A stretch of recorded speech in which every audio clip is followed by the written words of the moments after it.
Hey everyone, Tammie back again. I am obviously doing a bit of an early Tammie Talks this week, mostly because I wanted to change some minds. One of the biggest things that's come to my attention recently, especially after talking to a lot of spiritual people, is their ideas about depression. And it's an interesting subject for me, obviously. See the raised eyebrow, that thus means that I'm about to hit onto a harder subject. So, one of the things that I tend to hear bandied around an awful lot, especially in the spiritual community, is how to treat depression and how other people think you should be treating your depression, especially along the lines of how you should not go the medicinal route or anything like that, and you just need some time outdoors in the sun. I strongly disagree with this. I have had depression for many a years. I've had depression for more years than I have not had depression. I actually started going through the child mental health systems and everything like that. So I know what I'm talking about a little bit. From the sufferer point of view, I certainly do, and I've also studied a little bit from the other side of things. So I really wanted to address this whole concept because especially there was a meme that really went around Facebook that had something saying a picture of a forest which had "this is an antidepressant" and a picture of some pills and it said "this is shit," and that fucking annoyed me. Sorry to be really aggressive in this, but that really annoyed me. See, I'm on medication. I have taken medication since I was 18. I snuck out and got it, and it saved my life. To this day, there was times when it was keeping me alive, when it was keeping my own self-destructive mind at bay, and it actually allowed me to live a normal life and get to the point where I am today. I had anxiety so bad that I actually couldn't go to a shopping centre, couldn't go to a store and buy something from somebody because it meant interacting with a person. I had depression that was like when you go and do the mental health care plans, the depression tests that they get, my scores were some of the worst that they'd seen. This was when I was a child, mind you, so this was I think 15, 16 was when I was getting these kinds of scores and things going.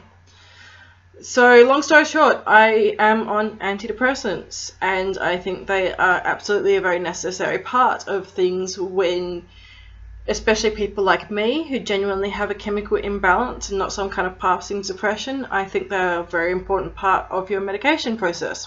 I'm not going to say recovery process, because it's pretty hard to recover from a chemical imbalance in your brain. But they're certainly an important part of your daily life process. They allow you to live a normal life. So rather than advocating on too long, because I know that some people will be like, you're just part of the system, you're, I don't know, pick a tinfoil hat theory. I will also address the whole thing of like, you know what, exercise and diet, getting out in the outdoors is excellent. Don't get me wrong, it is fabulous. And for some people, especially with temporary depression or who are a little bit upset, note those are two very different things. Yeah, absolutely, that can really help. I'm certainly not against that. If you just need some outdoors time and everything, congratulations, that's awesome for you. I'm really happy for you. However, there is, as I said, my problem is the absolute outright hatred that a lot of the spiritual community has for depression. Also depressive medications. I find it kind of interesting. I'm like, would they recommend the same thing for someone with schizophrenia? Would you go tell a schizophrenic to just go get some exercise and they'll stop seeing shit? They'll stop having voices in their heads and TV telling them that Big Brother's watching them? Probably not. Anyway, sorry, total segue there.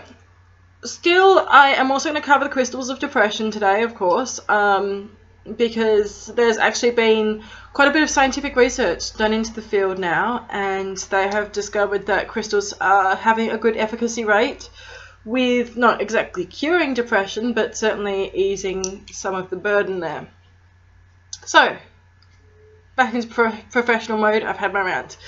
Oh god, I got serious. Okay, so sorry, terrible faces. I'm just terrible at this.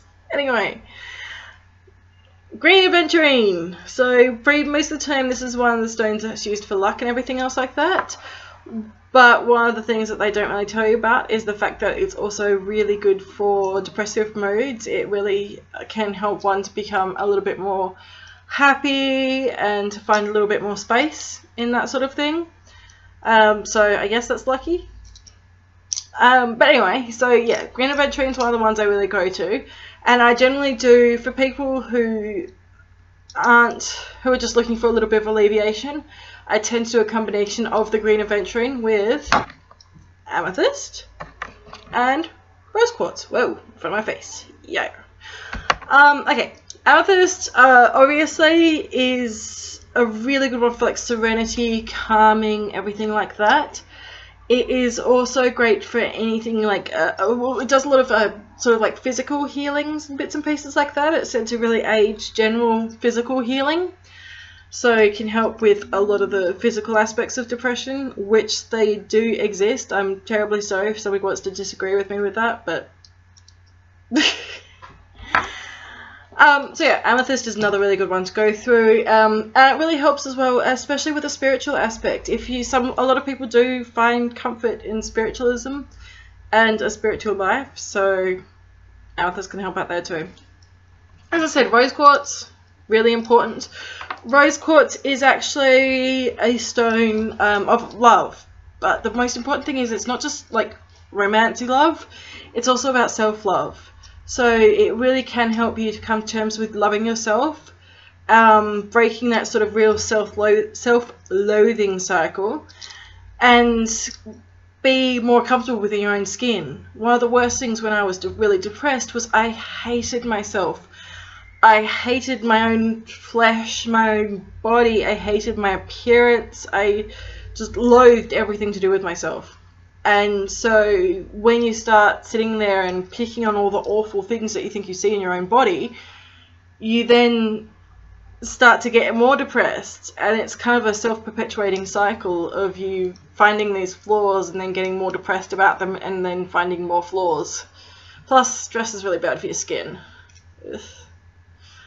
Anyway, moving on from that is, of course, I brought this one up last week, Sunstone, and I might be able to catch some of the iridescence on it thanks to this awesome, amazing, ridiculously hot Australian summer that we're currently having.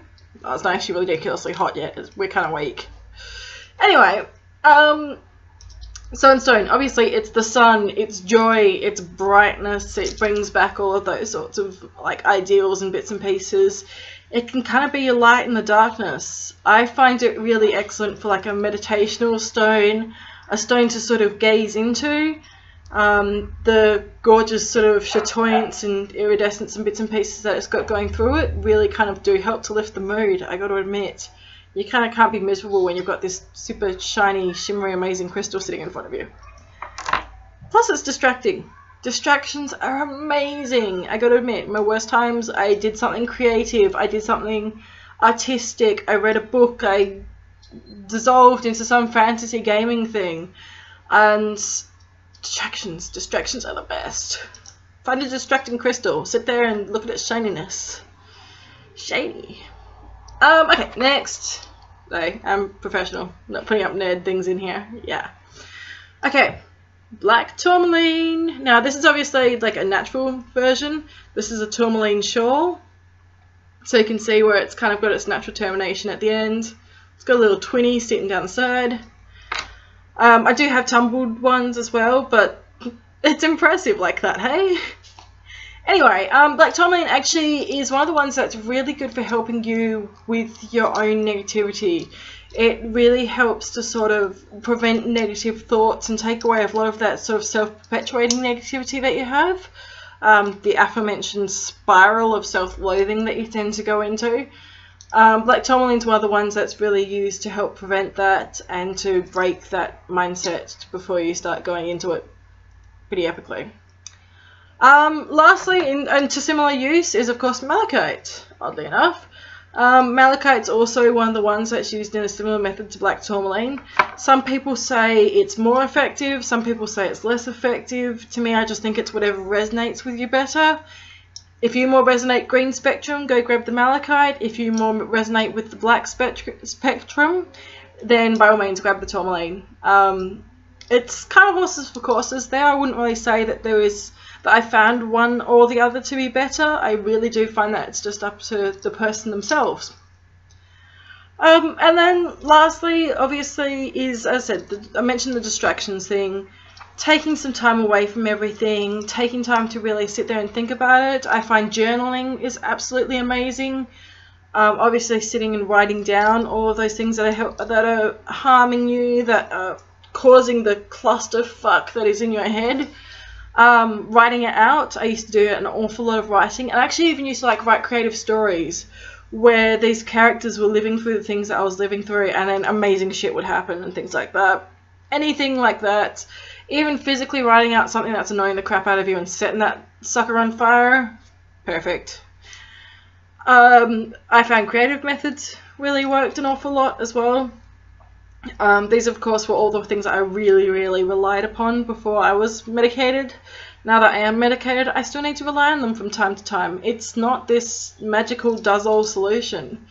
So yeah, a lot of it is your own determination as well. But I wanted to talk about it today. I wanted to get the message out there as well that there is spiritual people out there who are medicated. It's nothing to be ashamed of. The stigma in the community kind of has to stop, because it's going to start destroying lives.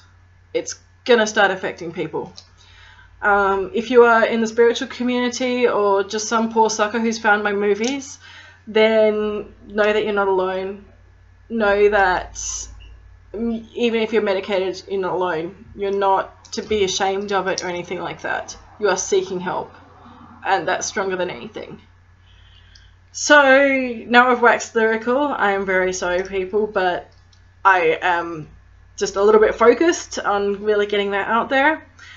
For anything else, obviously, I've got all the group and bits and pieces like that. You can contact me at any point. I also have all of the crystals mentioned in today's little chat.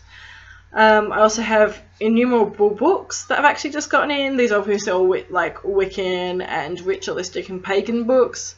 So you're not going to really find too much depression help in. However, the sort of crystal books have some awesome depression help. They're really cool. So yeah, sorry guys. I'm terrible, but yes, I am signing off. Maybe for another week. I might try and get in a second video prior to Christmas. Maybe a few good Christmas tips for you all on how to survive it. I have my Christmas survival stash right here. So this is my Sugarlight. I fluffed it. The girl who does pronunciations fluffed it completely. Oh wait, Rocky went through. So, squirrels. Yeah, so this is my Sugarlight, and I also have Mangano Calcite to help me survive this Christmas. Hopefully in the next recording I'll go through a bit more about why these guys are important. And I'll catch you all later. Bye.